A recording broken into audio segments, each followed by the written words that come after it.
अस्सलाम वालेकुम स्टूडेंट्स, उम्मीद है आप सब खैरियत से हैं। फ़िज़िक्स एफएससी पार्ट फर्स्ट हमने स्टार्ट किया हुआ है और इसका चैप्टर नंबर फर्स्ट हमारे पास है मेजरमेंट्स चैप्टर के हमने इससे पहले पहले 5 टॉपिक्स कर लिए हैं, एरर्स तक कर लिए। आज का हमारा जो टॉपिक होगा वो है 1.6 अनसर्टेनिटीज़।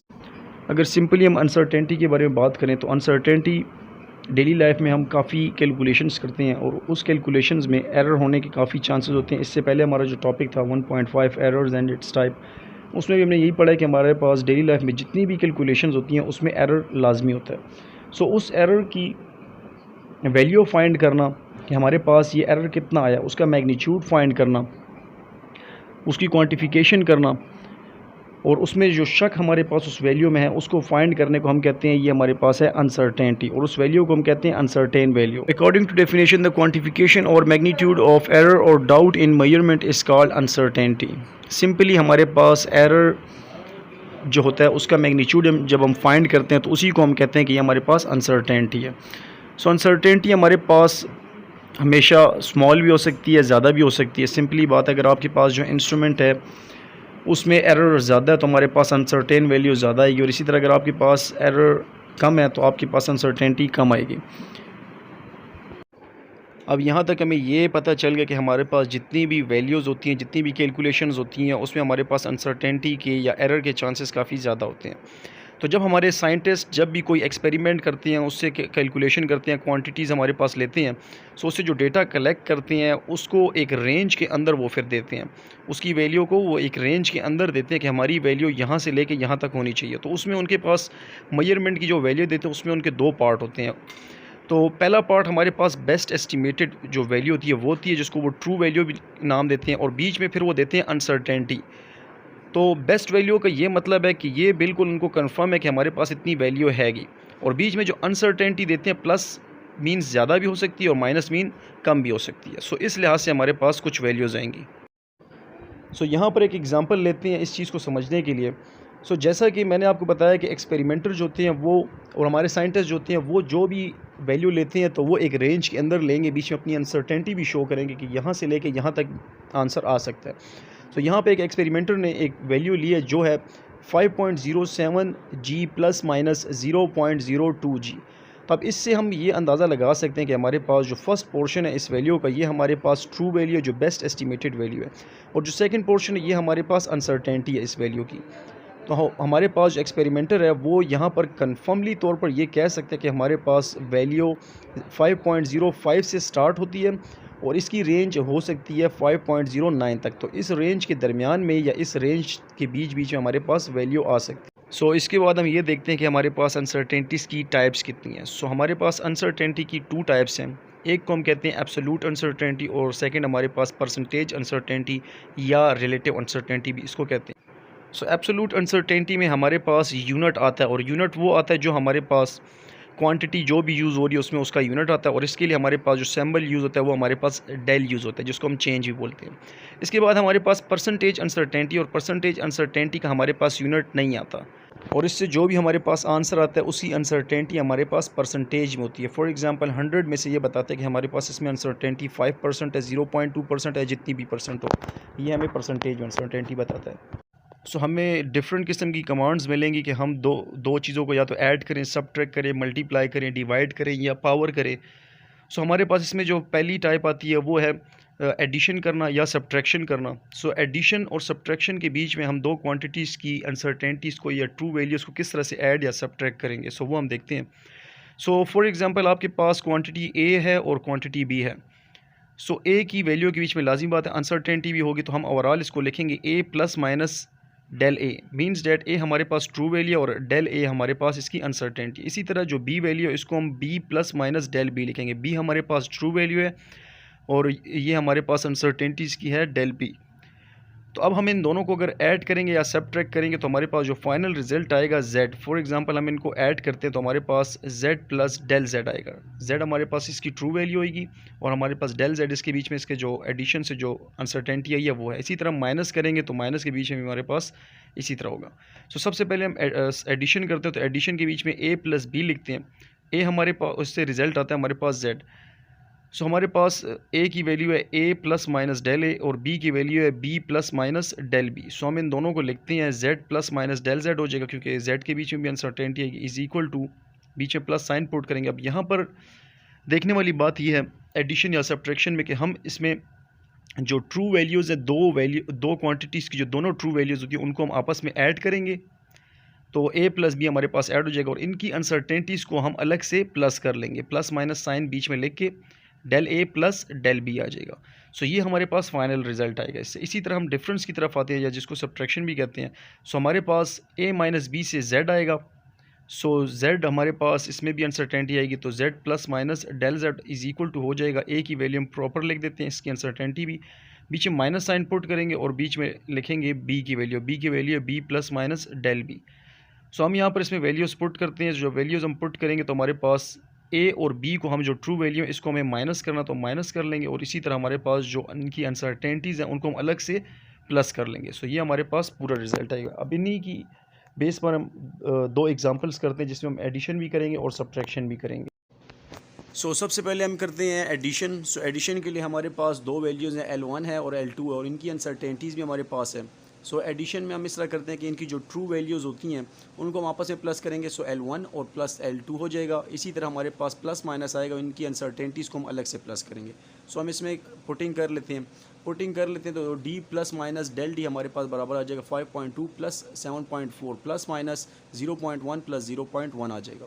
सिंपली हम इसको प्लस करते हैं, 5.2 प्लस 7.4 से आता है 12.6 और प्लस माइनस इसकी अनसर्टेनिटी आ रही है 0.2।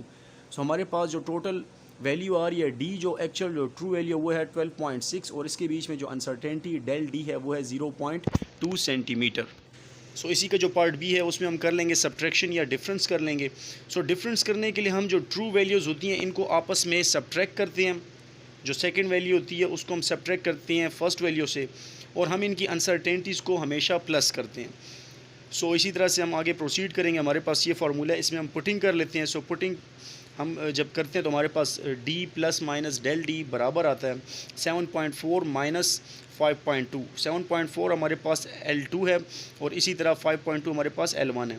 प्लस माइनस अब इनकी अनसर्टेनिटीज़ को हम लिखेंगे, डेल L1 हमारे पास बराबर था 0.1 के और डेल L2 हमारे पास बराबर था 0.1 के। सो सिंपली हम इनको जब सॉल्व करते हैं तो हमारे पास ये बराबर आ जाएगा 2.2 प्लस माइनस 0.2 से। ये कैसे हमारे पास 7.4 को हमने माइनस किया 5.2 से, इससे हमारे पास आ गया 2.2 प्लस माइनस और 0.1 प्लस 0.1 से हमारे पास आ गया 0.2 और हम ओवरऑल इसका जो यूनिट ले लेंगे वो सेंटीमीटर ले लेंगे। सो हमारे पास जो डिफरेंस करने से है वो हमारे पास आ गया फाइनली रिजल्ट 2.2। ये ट्रू वैल्यू आ गई और इसकी टोटल अनसर्टेनिटी हमारे पास आ गई 0.2 सेंटीमीटर। हमें अगर दो क्वांटिटीज़ दी और उनका कहें कि आप उसका प्रोडक्ट फाइंड करो या आप उसकी डिवीज़न करो दो क्वांटिटीज़ की, तो हम उसके लिए अनसर्टेनिटीज़ के लिए क्या रूल अप्लाई करते हैं। सो वो हम ये करते हैं कि हम उनकी सबसे पहले फाइंड करते हैं परसेंटेज अनसर्टेनिटी, मल्टीप्लाई और डिवाइड तो उसकी ट्रू वैल्यू को करते ही करते हैं, लेकिन साथ में जो उनकी अनसर्टेनिटीज़ होती हैं उनको हम फर्स्ट कन्वर्ट करते हैं परसेंटेज अनसर्टेनिटी में, फिर हम उसको परसेंटेज अनसर्टेनिटीज़ को ऐड अप करते हैं। सो इसके लिए जो रूल्स अप्लाई होती है वो हम देखते हैं कि क्या क्या रूल्स हैं। सो मल्टीप्लिकेशन या प्रोडक्ट के लिए जो रूल अप्लाई होता है, मिसाल के तौर पे हमारे पास दो क्वांटिटीज़ हैं ए और बी और हमने उन दोनों को मल्टीप्लाई करना है, सो उससे हमारे पास ऑब्वियसली रिज़ल्ट जेड आता है। लेकिन हम ये करेंगे कैसे? तो फॉर एग्जांपल हमारे पास जो क्वांटिटी ए है उसके बीच में अनसर्टेनिटी भी है A plus minus del A. इसी तरह हमारे पास जो बी है उसकी अनसर्टेनिटी भी है बी प्लस माइनस उसकी अनसर्टेनिटी है डेल बी। अब इनको कैसे आपस में मल्टीप्लाई करेंगे? हमारे पास जो रिज़ल्ट आएगा फाइनल जेड उसके बीच में भी अनसर्टेनिटी होगी, डेल जेड होगा। सो ये हम ले लेंगे इज इक्वल टू, हम वैल्यूज़ पुट करते हैं ए की और ए की हमारे पास वैल्यू है A plus minus del A. इसी तरह बी की वैल्यू पुट करते हैं B plus minus del B. अब इनको मल्टीप्लाई करने के लिए हम कन्वर्ट करेंगे फ्रैक्शनल अनसर्टेनिटी को, हम कन्वर्ट करेंगे परसेंटेज अनसर्टेनिटी में।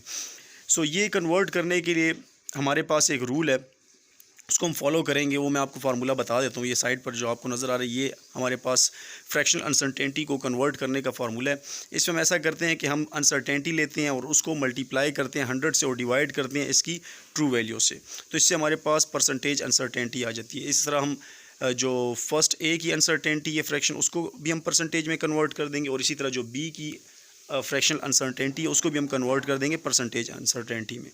नेक्स्ट स्टेप में हम ऐसा करेंगे कि इनकी जो ट्रू वैल्यूज़ हैं उनको आपस में मल्टीप्लाई कर देंगे, ए और बी को हम आपस में मल्टीप्लाई कर देंगे, और इनकी जो परसेंटेज अनसर्टेंटीज़ हैं उन दोनों को हम सिंपली ऐड अप कर देंगे, क्योंकि हमने पीछे भी पढ़ा था कि हम इनकी परसेंटेज अनसर्टेंटीज़ को आपस में प्लस करते हैं।